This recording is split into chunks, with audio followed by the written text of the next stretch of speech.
สวัสดีครับเจอกับผมเมื่อกี้ในรายการ E30 Fix นะครับในวิดีโอนี้ผมก็จะเอาตัวพวงมาลัยแล้วก็ตัวแดชบอร์ดออกนะครับ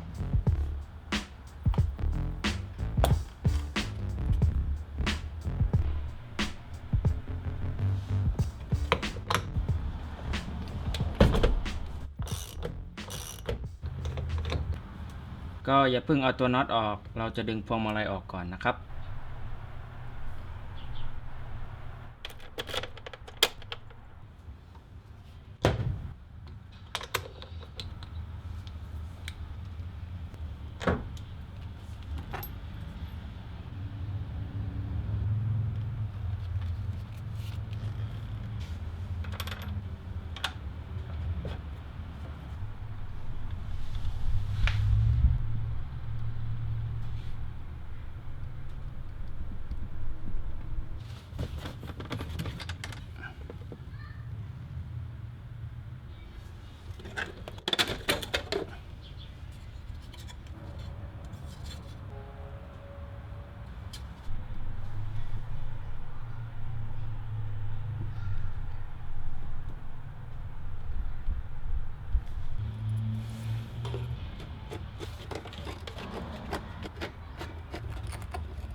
รถผมมันไม่มีกลับบ็อกซ์นะครับแต่ว่าคุณผู้ชมก็ต้องเอามันออกผมก็คิดว่านะครับคุณผู้ชมก็ต้องเอาปลั๊กพวกนี้ออกเอาน็อตตรงนั้นออกแล้วก็น็อตพวกนี้ออกนะครับ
ก็นะครับตัวแดชมันอาจจะขูดกับตรงนี้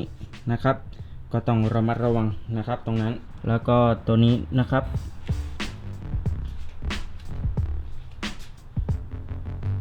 มันจะมาขูดกับตรงนี้สำหรับผมมันโอเคอยู่นะครับเพราะว่าผมอาจจะเอาตัวใหม่มาใส่หรือไม่ก็เอาตัวนี้ออกเลยนะครับแล้วก็ต้องพยายามอย่าทิ้งตัวแดชทับพวกนี้นะครับก็นั่นแหละครับก็หวังว่าวิดีโอนี้จะเป็นประโยชน์ต่อหลายๆคนไว้เจอกันใหม่คราวหน้าสำหรับวันนี้สวัสดีครับ